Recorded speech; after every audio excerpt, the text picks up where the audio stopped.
Welcome to this initial presentation for EAL112 Foundations of Applied Learning. The first part of this presentation will be common to all of my units from here on in. Thereafter, the second part, which relates to Module 1, will be varied to fit the situation. Shorter presentations will precede each module. The reasons for this will become clearer in this presentation and as you engage with the unit. This first slide lists the intended learning outcomes for this unit. They are what we and you expect to be able to do at the end of the 13 weeks of the semester. They are important for me as a lecturer because they are where I start both building new units and revising established units such as this one.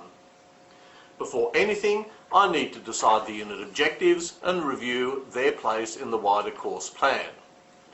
These learning outcomes are where you should also start the unit.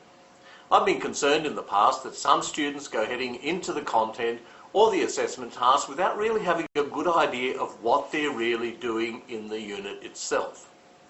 These learning outcomes are in the unit outline, but it can be easy to overlook them as one seeks to find out what one will be doing in the unit. Well, from now on, expect them to be right there up the front and re-quoted to you on numerous occasions. If you look at the unit outline, you'll notice a preamble. On successful completion of this unit, you will be able to.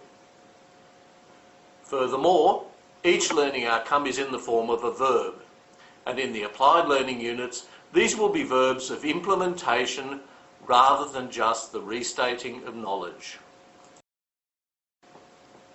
Because you are education students, it's professionally important that you know the educational logic behind what I'm doing here.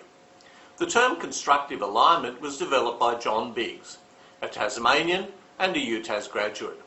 The concept is not rocket science and thus elegant in its simplicity and application. Biggs argues that for education to work, the intended learning outcomes, assessment and teaching and learning activities all need to be mutually self-supporting, just like a tripod. It's no use assessing something that hasn't been taught or that is outside the scope of the unit. Similarly, introducing topics that have got nothing to do with the outcomes or assessment just doesn't make sense. The term used for the latter is curriculum drift. This is where lecturers take the opportunity to inject their favourite topic into units because it's a favourite, they know about it and they want to push their own barrow. This applies not just to university studies. It's like putting short crust pastry assessment tasks into a lesson series on soups, or retaining wall construction techniques into a unit that should be testing concrete slab skills. In a vet context, the weirdness can stick out like a sore thumb. In a uni setting, it's when students ask, why are we listening to this lecture? Or when students put into evaluations that the assessment task had nothing to do with the unit. I find the best way to think of constructive alignment is as a three-legged stool. If just one leg is weak, the stool falls over and we end up on the floor on our bums. The stool simply cannot do its job. The rather small screenshot you see before you is of a tool I have developed called UMAP. Essentially, it maps all the key elements of a unit, from intended learning outcomes through assessment tasks, learning activities, professional teaching standards and Australian qualifications framework outcomes. You don't have to be across the detail, although the UMAP itself may appear in units as standard eventually. However, in the meantime, it should illustrate to you that constructive alignment has actively been applied to the development of this unit, EAL112. Consequently, all the bits should fit together.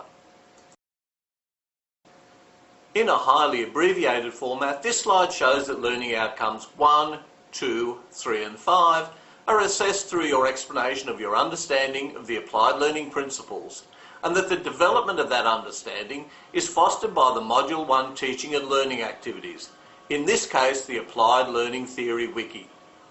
Most specifically, the assessment task demands that you actively and effectively engage with the readings and in the wiki to develop your understanding of applied learning, the supporting educational theory and the application of both to teaching in either a school or a vocational education environment. The assessment task can't be completed unless I and anyone else can see your engagement with the readings and sharing ideas and questions with your colleagues. If I just assessed what you wrote for the EAL principles in isolation, it could be whipped up without doing the specified learning, represent just your opinions rather than research thoughts, and then just put off to one side, ticked off and forgotten. Learning won't have taken place. The real meaning of applied learning wouldn't be examined, and you would be at a severe disadvantage in EAL202 when you have to integrate applied learning strategies into your own educational context. If the learning task is to matter, and it is that which is at the heart of the unit, not the assessment, then we should see it happening. In this sense, the constructive alignment applies to you as students, the same as it applies to me as lecturer and unit designer. The next step after looking at the learning outcomes is to check the assessment. In this case, the Task 1 plain English file in the assessments folder. If you can make sense of the assessment task and bring it together with the learning outline, then you're in a position to actually get on into the topics in Module 1. And through active engagement with the discussion boards and wikis or in web rooms, contribute to the achievement of the assessment. Note that the highlight sections focus in on the requirements and the impact on later assessment tasks. It all hangs together, so take your time to get a really clear overall perspective. But before heading off too quickly, also get hold of the rubric for Task 1.